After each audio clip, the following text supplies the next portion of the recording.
pessoal, bom dia, boa tarde ou boa noite, escolha um. Agora vamos dar início à disciplina de refrigeração e ar-condicionado. Essa é a aula 1, Fundamentos de Refrigeração e Termodinâmica. Eu separei essa aula em Fundamentos de Refrigeração nessa parte, e a parte termodinâmica seria mais uma revisão para vocês, né? Então eu vou postar aqui embaixo, já deve estar postado, né?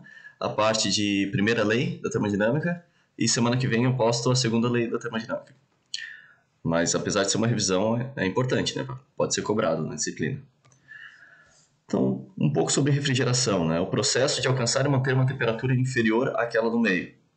Então, é bem intuitivo isso. Então a gente vai ver que tem algumas diferenças em refrigeração, por exemplo, e arrefecimento. São termos que têm algumas diferenças, né? O objetivo é resfriar um corpo, sólido ou fluido, até uma certa temperatura, né? Então a gente vai ter temperaturas de refrigeração podem variar de 20 graus até menos 80, dependendo do processo, né? Se é residencial, se é industrial, qual é a finalidade. Então tudo isso varia. 20 graus no caso, né? O meio estaria estando mais quente, já conta como refrigeração também. Então é isso, a gente vai mover, né? Mover calor. Na verdade, esse termo não está muito correto, né? A gente tem uma transferência de calor usando um refrigerante em um ciclo fechado. Geralmente um ciclo fechado. Não necessariamente, mas geralmente. Esse é um pouco do histórico. Isso eu vou acabar deixando para vocês lerem com mais calma, né? O slide já está postado no Moodle, então vocês podem pegar e dar uma olhada com calma. Mas só umas curiosidades, né? Em tempos pré-históricos se armazenavam alimentos em caverna com paredes úmidas. O que a umidade faz, né?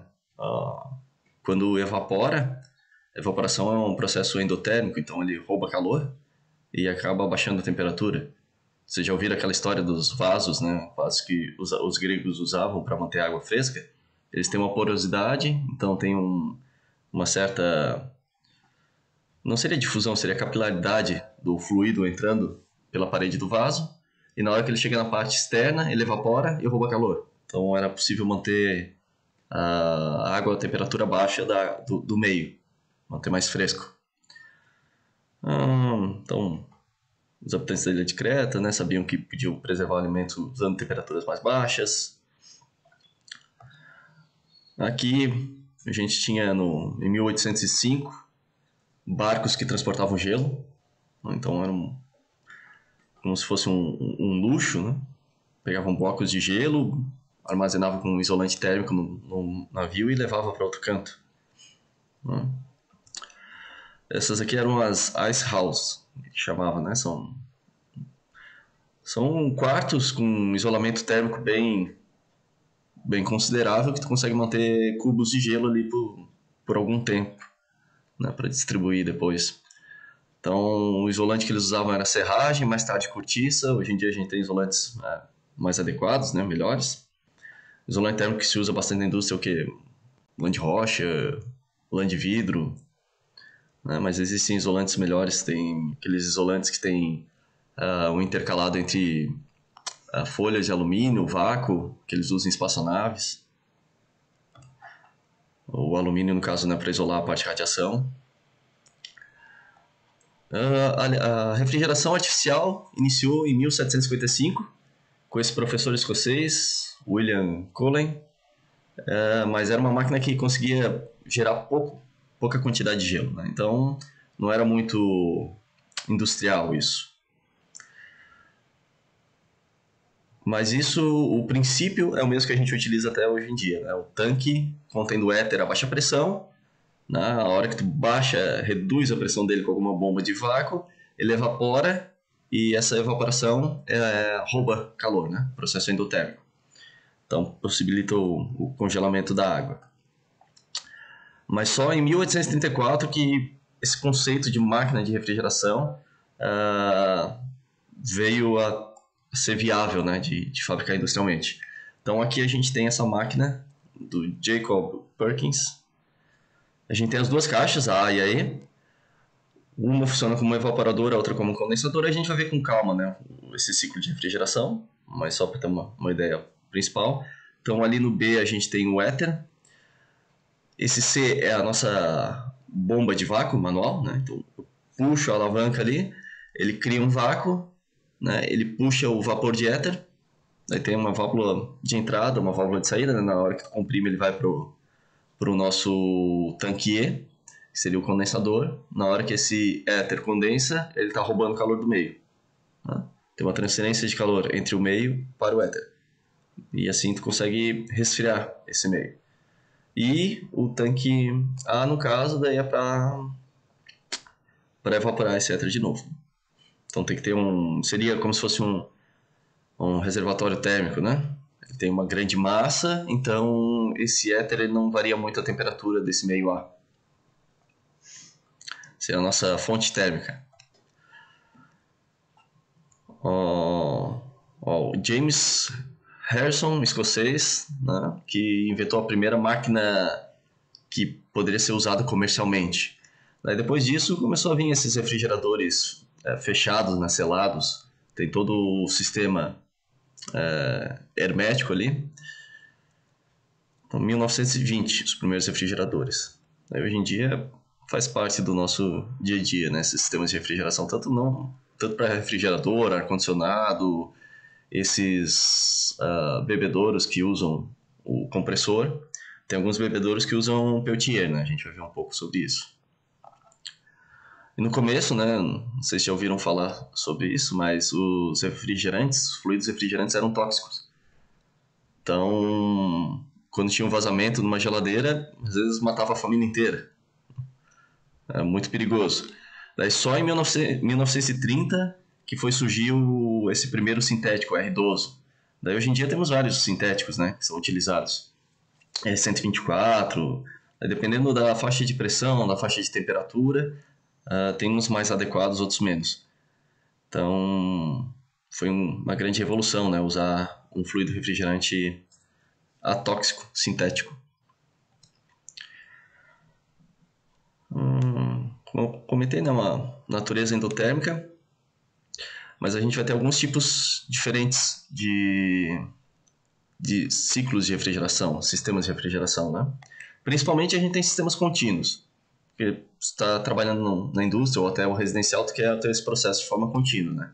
Então, primeiro a gente tem a refrigeração mecânica de vapor.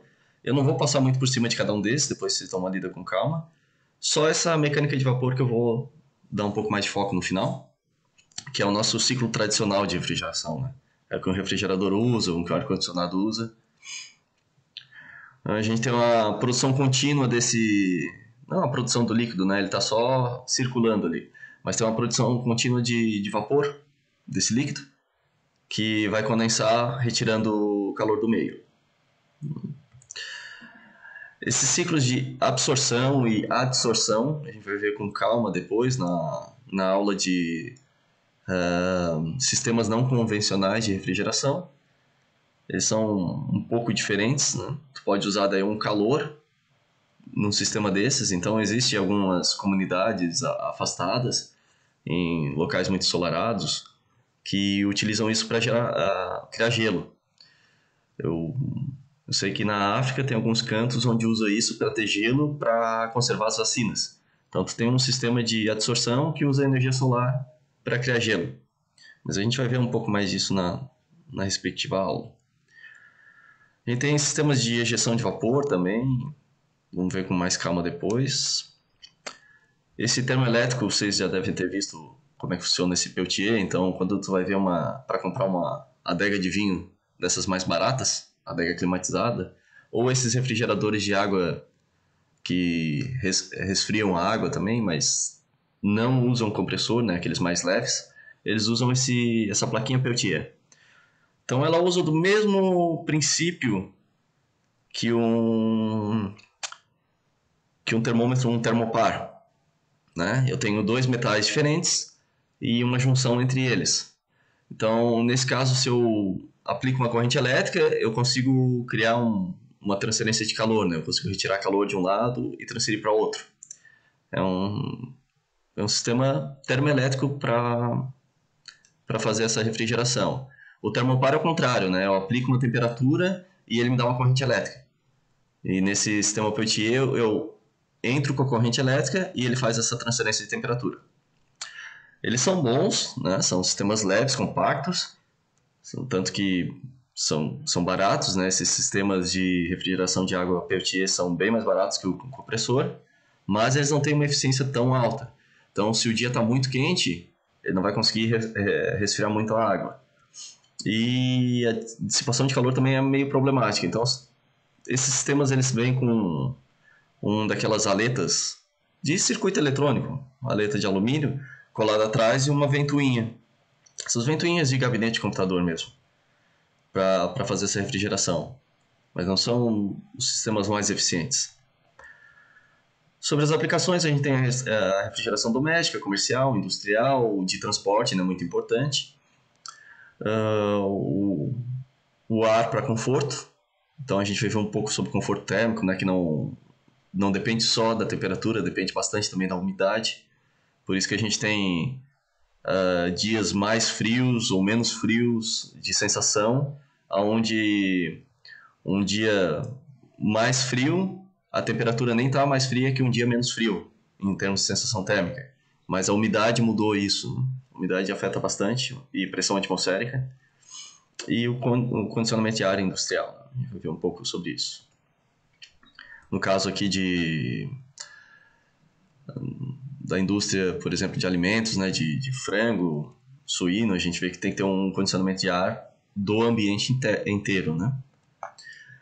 Sobre alguns conceitos, como eu falei, arrefecimento é diferente de refrigeração, porque o arrefecimento a gente vai chegar à temperatura ambiente. Então, uma termoelétrica, por exemplo, tem a torre de arrefecimento, porque ela usa a água, né, para condensar o vapor que sai da turbina.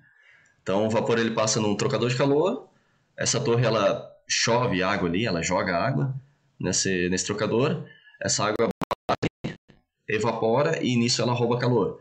Então, quando vê aquelas fotos de usina nuclear, que tem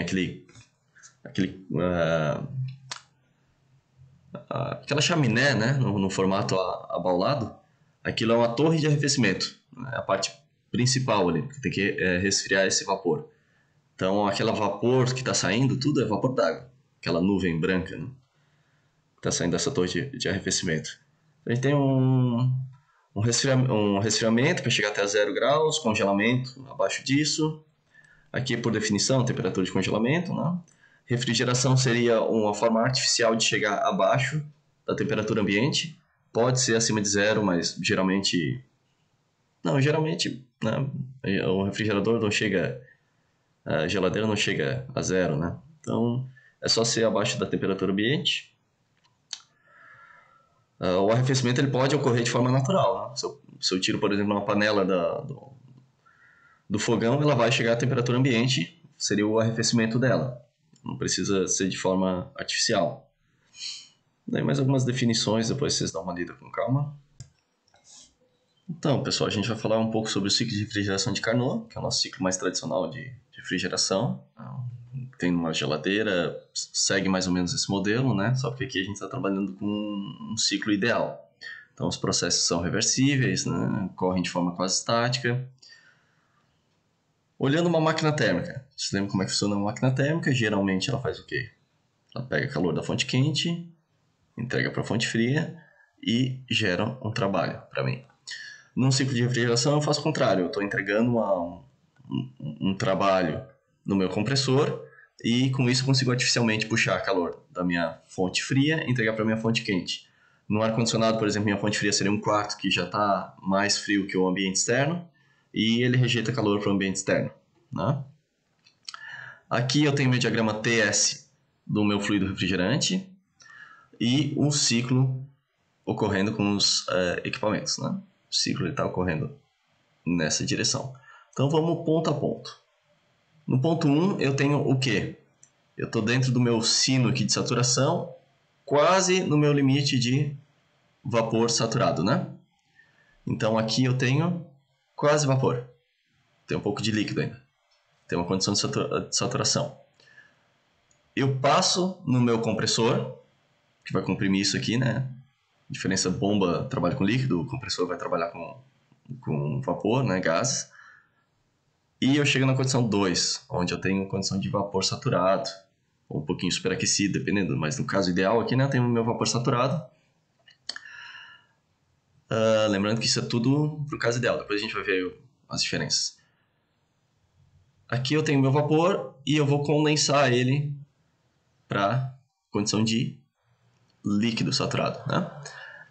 No processo de condensação, o que está acontecendo? Eu estou rejeitando o calor. Então eu tenho uma condensação a uma temperatura maior que a temperatura ambiente. Então vamos dizer que a minha temperatura ambiente estaria aqui, por exemplo, e eu estou rejeitando calor, né, para a minha temperatura ambiente. Quer dizer, é isso. Eu rejeito calor para a minha temperatura ambiente. Daí eu chego na condição de líquido saturado. Depois eu passo por esse equipamento que aqui a gente está chamando de turbina termodinâmica, né, que seria para o ciclo de Carnot. Num compressor de verdade, eu não tenho uma turbina construída ali que vai entregar um pouco de trabalho para o meu compressor. Isso seria para aumentar o rendimento, né? Eu teria um rendimento maior com isso, mas não vale. O custo de fabricação de um equipamento sofisticado, assim, conseguisse entregar uma potência para o compressor, não vale o ganho de rendimento. Então, geralmente a gente tem o quê? Um tubo capilar de um diâmetro bem pequeno, comprido, aonde a minha perda de carga do fluido vai gerar essa expansão dele, expansão que a turbina me daria. Então eu tenho aqui o fluido passando por isso aqui, que a gente vai chamar de válvula de expansão. Né? Na saída eu vou ter essa temperatura mais baixa, meu ponto 4, que também é de saturação, né? Então seria uma mistura de líquido e vapor, que eu vou pegar essa parte líquida, né, e evaporar no evaporador. Então, para eu transformar líquido em vapor, eu tenho que absorver calor, né? Quando eu vou esquentar a água, né, para gerar vapor, para ferver ela, eu tenho que entregar calor para a chaleira, né? Até voltar ao ponto 1, onde eu fecho o meu ciclo, certo? Algumas considerações aqui. Como vocês podem ver, tem a linha vermelha é de alta temperatura, né? Aqui, ó, 2 por 3, alta temperatura. E a linha azul, baixa temperatura. Mas, mais do que isso, eu tenho também uma divisão aqui entre alta pressão e baixa pressão, né? O meu compressor, ele eleva a pressão do sistema. Então, todos esses componentes têm que ser dimensionados para aguentar uma pressão mais elevada. E aqui, baixa pressão, né? Porque a minha válvula de expansão vai fazer esse trabalho de diminuição da pressão do sistema. Então aqui não precisa ser dimensionado para isso. Agora, se eu tenho aqueles ar-condicionados que tem o ciclo de bomba de calor, né, que ele inverte o ciclo, inverte a direção, ele funciona das duas formas, daí todos os sistemas têm que ser dimensionados para pressão mais alta. Mas se não, se for um refrigerador comum, eu tenho que dimensionar aqui para alta pressão, aqui para baixa, né? A gente vai ver com mais calma isso durante o curso. No final de cada aula eu quero apresentar o planejamento da disciplina, então aqui a gente está na semana 1, né? Fundamentos de refrigeração e termodinâmica. A parte da termodinâmica é uma revisão para vocês, como eu disse, mas é importante vocês assistirem, vai ser cobrado. E nessa primeira aula eu vou colocar um link também para o vídeo da primeira lei da termodinâmica. Daí aqui na segunda semana eu coloco da segunda lei. E aqui vai ter também a parte COP e ciclo de Carnot. Então, o que a gente viu agora, a gente vai ver com mais calma na segunda aula. Né? Até dentro da segunda lei da termodinâmica, vocês vão ver que esse ciclo de Carnot ele foi muito importante para se chegar na segunda lei da termodinâmica. Certo? Então é isso, pessoal. A gente se vê na próxima aula.